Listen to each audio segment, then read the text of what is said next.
Greetings to one and all. I hope you all are doing very well. I, Jyoti, welcome you all to RKP online classes, and in our today's video we will be studying about Unit 8 of our Beehive book. And the name of our unit is Reach for the Top. Every one of us in our life, we have a particular aim, and that aim is the top for us. We have to reach at that particular point. Clear? So in this chapter we will be having two stories. We will be talking about two people and they are females. We will be talking about them. We will be seeing how they had their journey, how they managed to reach that top which they had decided for themselves, and what were the difficulties that they had to face and how they overcame those obstacles. So in our part 1 we will be discussing about Santosh Yadav. So I won't be giving you any prior introduction of Santosh Yadav as we have that all in our part 1. So let's start with our part 1. We have at page number 99, unit 8 part 1. We have in our first paragraph, the only woman in the world who has scaled Mount Everest twice was born in a society where the birth of a son was regarded as a blessing and a daughter, though not considered a curse, was not generally welcome. So we are given introduction of the lady we are going to talk about. We are told that she was the first woman to scale the Mount Everest, that too twice. She had reached the top of the Mount Everest twice in her age. And she was born in a society. Which type of society are we talking of? The society at that time, in that society, people used to see birth of a son in a family as a blessing of God, and birth of a daughter, it was not though considered a curse. Curse means something that is bad for us, something that is given to us as a punishment. It was not considered a curse, but it was not welcome. Clear? Why it was not welcome? Because people used to consider that girls, they have to leave their paternal house and they have to go to someone else's house after marriage. So they were not considered as a blessing in the society. Moving forward, we have, when her mother was expecting Santosh, a traveling holy man giving her his blessing assumed that she wanted a son. Now whenever a woman was pregnant at that time, people used to think that that girl is seeking, she is praying that she should get a son. She should give birth to a son. So when her mother was expecting Santosh, means she was expecting a baby girl and not a baby boy. But the holy man who was traveling, he thought that like all other women, she is also expecting a son. And so he gave her the blessings of a healthy son. The holy man was I skipped the line.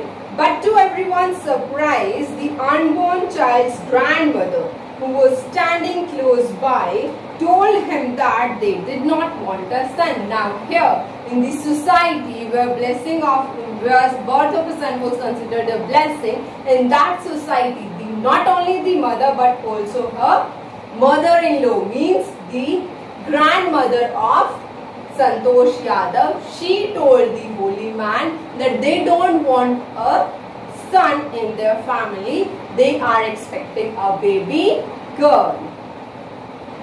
Next we have, the holy man was also surprised because it was obviously out of the box. It was something which others had not expected of, they had not thought of. Nevertheless, he gave the requested blessing, and as destiny would have it, the blessing seemed to work.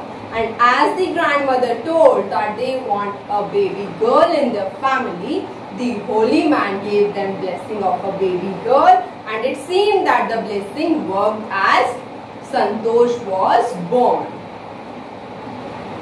Santosh was born the sixth child in a family with 5 sons. She was sixth of the siblings and she had 5 elder brothers. A sister to 5 brothers. She was born in the small village of Joniavas of Rewari district in Haryana. So the girl was born and she was born in Rewari district of Haryana. Coming to paragraph number 2 on page number 100, we have the girl was given the name Santosh, which means contentment. Contentment means satisfaction, that you don't want anything else, you have got what you had desired for. But Santosh was not always content with her place in a traditional way of life. But the family was satisfied with the birth of a baby girl, but Santosh in herself, she was not satisfied, because all that she had to do, all that she got, was based on the traditional life of that society, of that family. So she was not content. She had something else in her desires. She began living life on her own terms from the start. When other girls wore traditional Indian dresses, Santosh preferred shorts. Now, from her very birth, she started to show her discontentment. She came up with something else which others were not thinking of, which others were not following. And the first step that she took was ignoring the traditional wear of girls. She took to wearing shorts. Looking back, she says now, from the very beginning I was quite determined. Determined means she was quite focused that if I want this, I want this, nothing else. The others around me had to change. From the very beginning, I was quite determined that if I chose a correct and a rational path, the others around me had to change, not me. Now she tells that from the very beginning she was determined. Determined means she was quite focused. She had decided that if I want something and that is correct, so I want that at every cost, and if I am right, I won't be changing in any condition, and others around me had to change as I am right and they are at the wrong side. Coming to third paragraph, we have Santosh's parents were affluent landowners who could afford to send their children to the best schools, even to the country's capital, New Delhi, which was quite close by. Now we are told about the family. How was the family in terms of finance? Financial terms, how was they, whether they were poor, whether they were middle class or they were wealthy. So we are told that her family, her father was a landowner and he was wealthy enough to send his kids to a school in the capital of India, that is in New Delhi. So he could afford high education. Next we have, but in line with prevailing customs in the family, Santosh had to make do with the local village school. But now again the traditions are back. He could send his students to the private schools, to schools that had high standards of education. But Santosh was sent to a government school because it was the custom that boys will go to some high education, some high profile school, and girls will only go to government schools.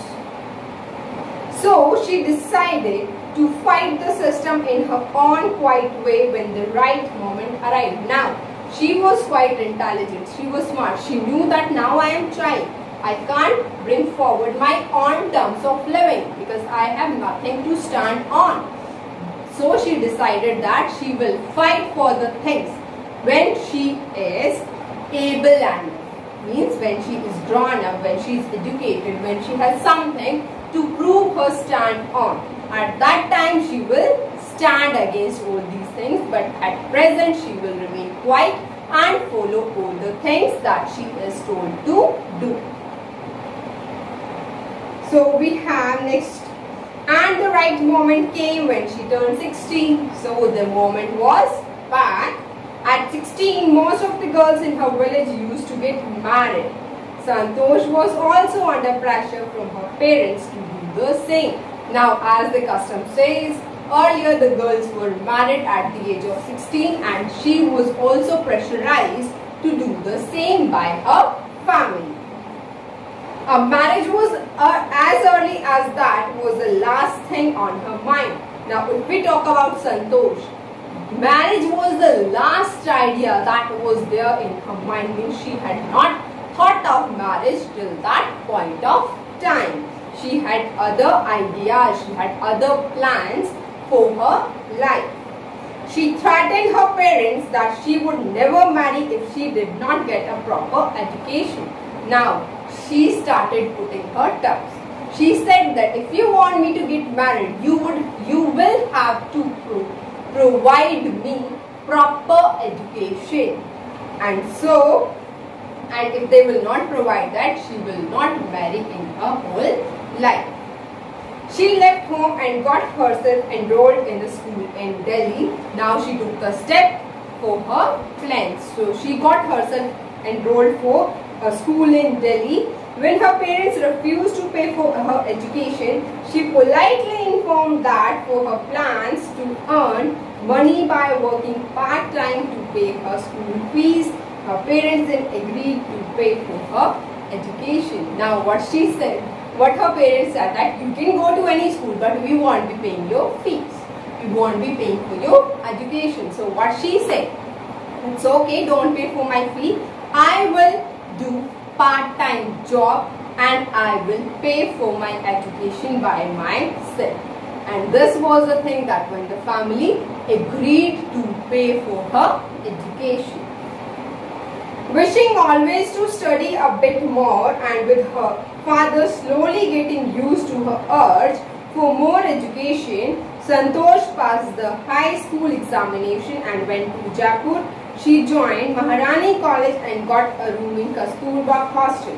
Santosh remembers Kasturba Hostel faced the Aravalli Hills. I used to watch the villagers from my room going up the hill and suddenly vanishing after a while. Now she tells that how she got her high education, means her father was now used to that she will put her terms, she will put her desire, she will stick to them and he had to agree to her terms. So he was quite used to. So now she comes to Kasturba Hostel, which was facing Aravalli Hills. Now she tells that people used to climb the hills and after a certain time they used to vanish. Means they were no more visible to the eye. So she used to wonder, where are the people vanishing? Now what happens? One day I decided to check it out myself. So she decided that she will go and check what is happening, where are the people disappearing. I found nobody except a few mountaineers. I asked them if I could join them. To my pleasant surprise, they answered in the affirmative and motivated me to take to climbing. Now when she decided that she will check, so she went near the hill and there she found some mountaineers, means person who climb mountains. It is the profession. And when she asked them that if she could join them, what happened? To her surprise, they replied in affirmative, means they agreed, that they gave her permission of joining them. And they also told her that she should take to climbing. Coming to 6th paragraph on page number 101, we have, then there was no looking back for this determined young girl. She saved money and enrolled in a course at Uttarkashi's Nehru Institute of Mountaineering. My college semester in Jaipur was to end in April, but it ended on the 19th of May and I was supposed to be in Uttarkashi on the 21st. So I did not go back home. Instead, I headed straight for the training. I had to write a letter of apology to my father without whose permission I had got myself enrolled at Uttarkashi. Now what they are telling us is that when the mountaineers agreed, when they gave Santosh the permission to join them, and when they told her that she should take to climbing, she should think it as an option, as a career. So at that very moment was something which changed her, and from that point of time she never looked back. As she was pursuing her college, so what she tells us that when her college was supposed to end, her semester was supposed to end in April, and the course in Uttarkashi, it was supposed to begin on 21st May. Now what happens, the semester, the final year exams of the semester, which was supposed to end in April, it happened to end on 19th of May. Now she had only 2 days, 20th and 21st. On 21st she was to be there in Uttarkashi. And she had plans earlier that after her semester, she would visit her parents. She would go back to her home, and after that she will come back to Uttarkashi. But now she had to skip her plans of going home, and she straight away headed to Uttarkashi. And before going, she also wrote a letter of apology. Letter of apology means a letter seeking forgiveness. And she wrote that letter for her father. And why was she asking for forgiveness? Not just that she is not going home, but she asked for forgiveness because she had not taken permission of her father for getting enrolled in the course at Uttarkashi.